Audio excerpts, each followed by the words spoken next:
We will be starting by heating up the isomalt to 125 degrees. That's going to give us a runny isomalt, which will pour on our silicon mat. Then we'll start folding, stretching and folding to get to the stage where we can practically start blowing the sugar.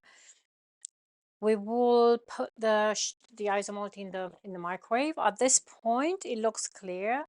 The jug is actually warm as I've got a heating plate, but it's not warm enough to make the isomalt runny, so we'll have to put it in a microwave. It's probably going to take a few minutes. I'm going to start with a minute and see what happens, but then I will go for in the microwave for as many time as is needed to get it to 125 degrees Celsius.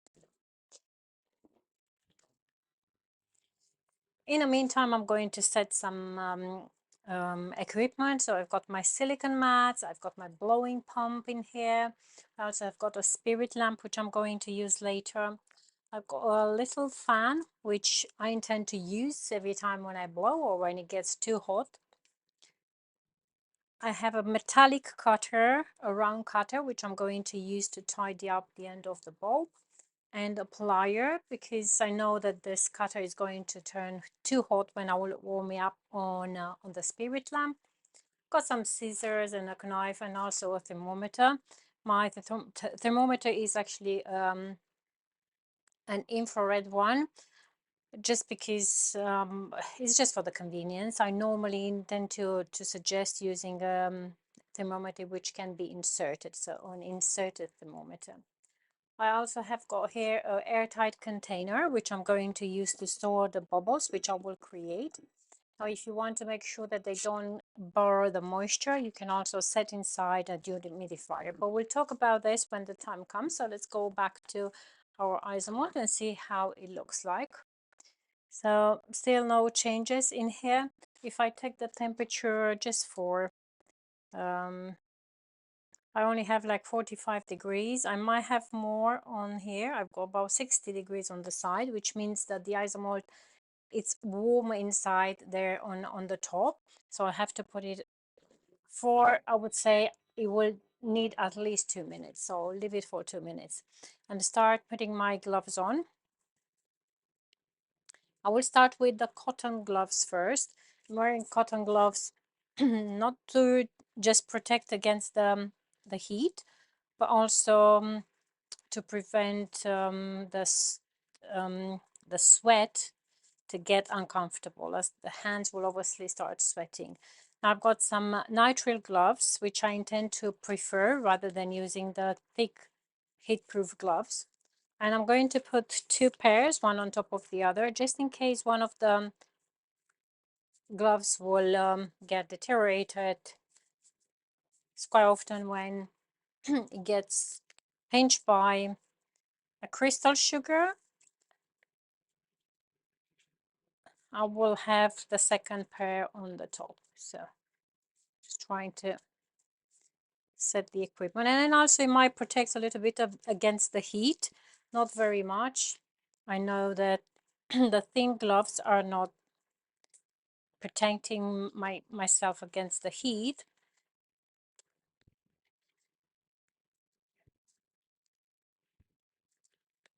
I'm just going to try and get ready for action. And just trying to get them nice and set. You do, I mean, at least that's my opinion, that you get better control when you use those thin gloves than the thick ones.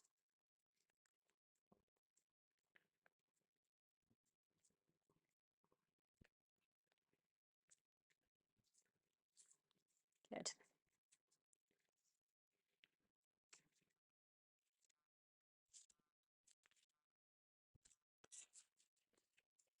Good. So let's look at the isomalt. So I can see there is liquid underneath, but the top is still quite kind of firm. I don't know if you can see that actually it's running on the side, so it's not very far from melting completely. Actually, if I want to push, it can be pushed in. It's got like a skin, which I've burst now. So we'll go back, and I definitely said 2 more minutes. Just it's actually 2.5 minutes, judging on the way how it looks like. Then we'll start folding.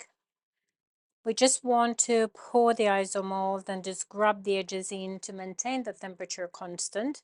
And then when it starts setting a little bit, we'll start stretching and folding. We want to do like 5 repeated motion, twist and carry on with 5 more. The aim is to cool down the sugar to probably about 50 degrees, but we want the whole amount of sugar to get at the same temperature in the same time rather than having patches with different temperatures. So it's very important all this sugar to be maneuvered so that the temperature spreads evenly. So it actually looks quite liquid now. So, and it's only 1 minute. Just going to try and see what the temperature is like. I've got the feeling it's more than 125. Yeah, it's 162, but I still got some of the Isomalt which is not melted.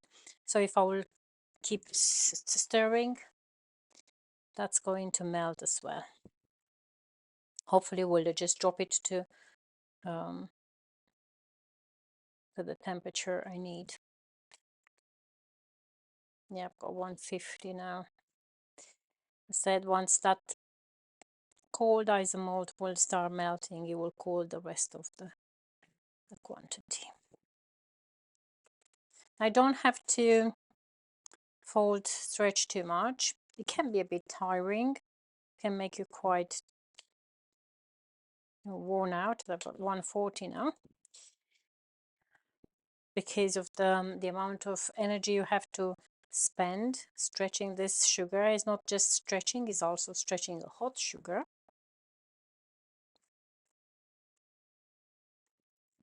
Now I'm working on a granite surface. If you don't have one so large like mine, you can always get just a slab to help you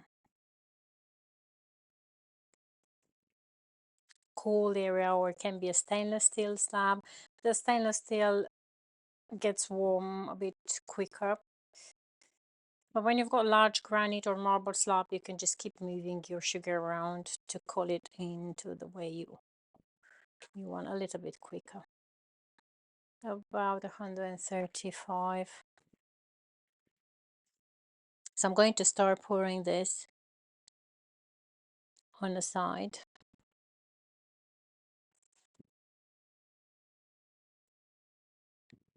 It's not going to run very much.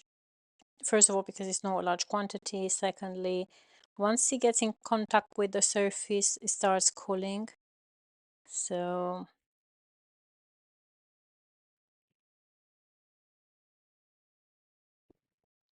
okay, I'm just going to place this right here.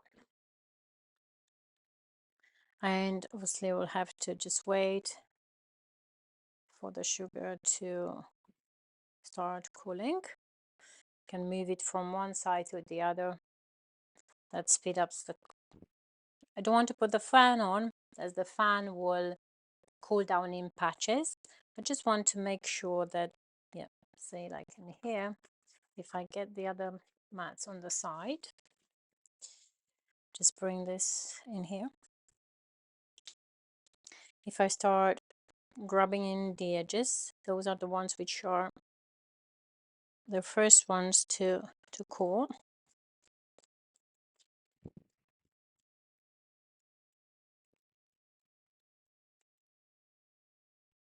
That will help me to keep things under control. So that's the reason why we bring the edges in, just because those areas will get cold.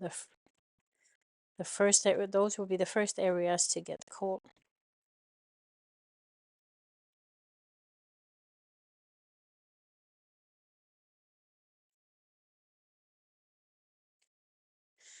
Okay, again, we can move it on one side. where it's a bit cooler.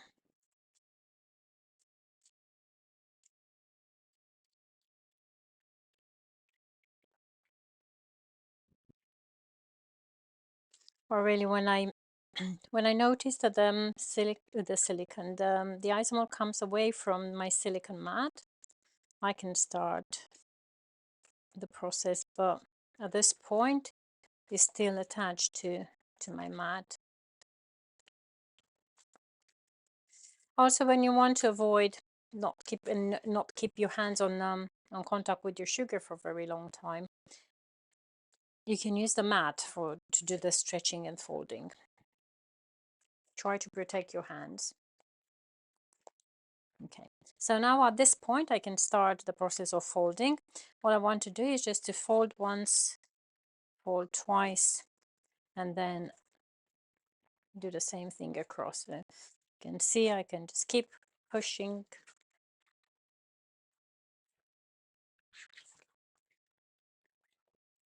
till I cool it down.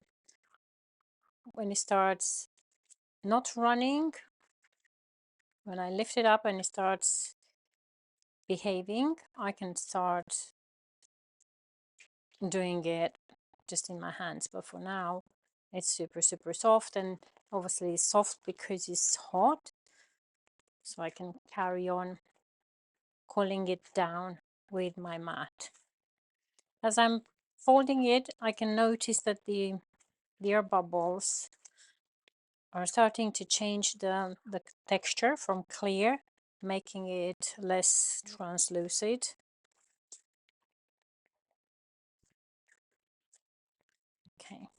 Okay, and you see it just is a bit more firmer, so I can start the folding process. So if I do it 1, 2 times, 3 times, 4, 5, and then at this point I can start stretching, rolling. That's just going to help me cool everything in the same time, and repeat the process 3, 4, 5, twisting, rolling, again just moving the mat into a cooler space. Do the same thing.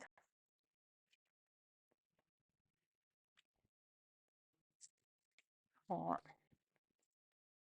5, twisting and rolling. And keep repeating the process till you're happy with the shimmer. At this moment the shimmer is not great,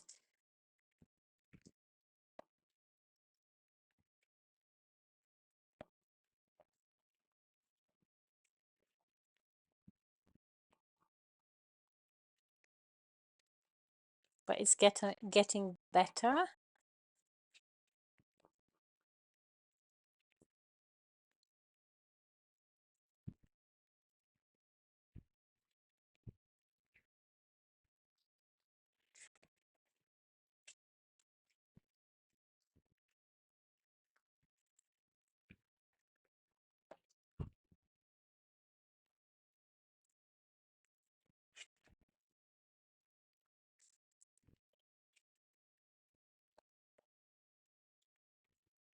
And I think I'm just there with my stretching.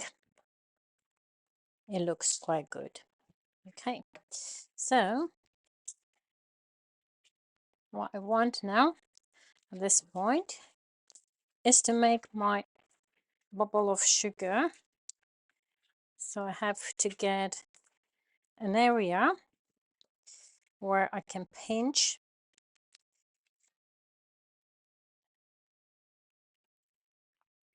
the sugar and I can cut. I'm going to pop my finger inside and rub this sugar around my finger. What I really want is to get a thick cup of sugar, but I want the thickness throughout to be similar. So the thickness between my sugar in between my fingers and my finger and thumb should be relatively the same. I'm going to insert my copper pipe just on the side of the, the bowl which I've made in here. Make sure that the end of the pipe is not covered with sugar, and I will start blowing the air. Just a little at a time to make sure that the air gets into the bubble. That's all I want. Okay. And then once I've got the pipe in and I can see that the sugar can be expanded by pumping the air, I start smoothing the side. I really want to get my bubble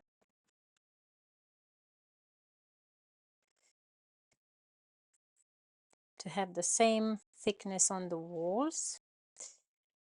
It's just by massaging.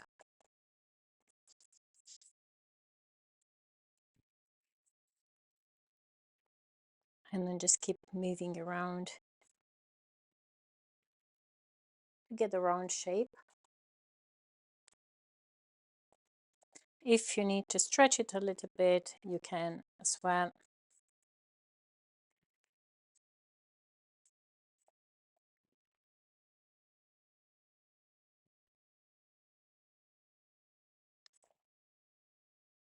It's quite easy to pump a little bit more air in one side and make the wall of the bubble to burst. So we just want to keep everything same thickness.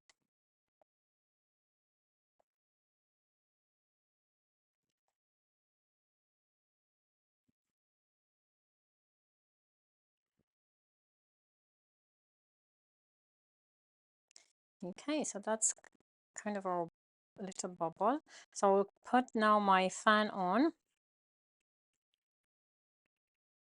while my piece of sugar can sit on the side. I'm going to get a small mat and place that on my hot plate.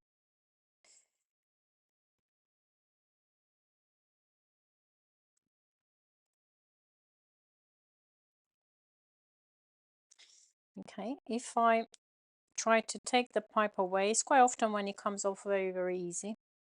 But if it doesn't come off very easy, we can always use the torch. Now, if I get my cutter, just double check that this cutter will be suitable to be used right in here.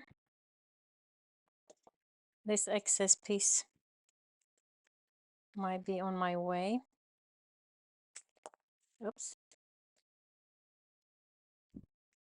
I'm just trying to get rid of it.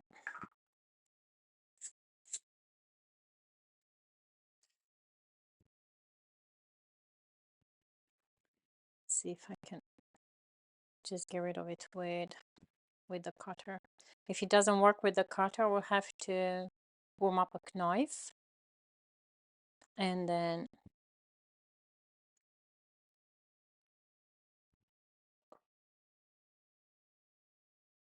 use that one to cut. It actually worked. Okay, so I've got my little bubble in here. It's not a perfect bubble, can be done even better, but for now that's going to be good. So I'm going to start remelting the isomalt. This can be put back into my melted isomalt, and it can go in the microwave to be rewarmed.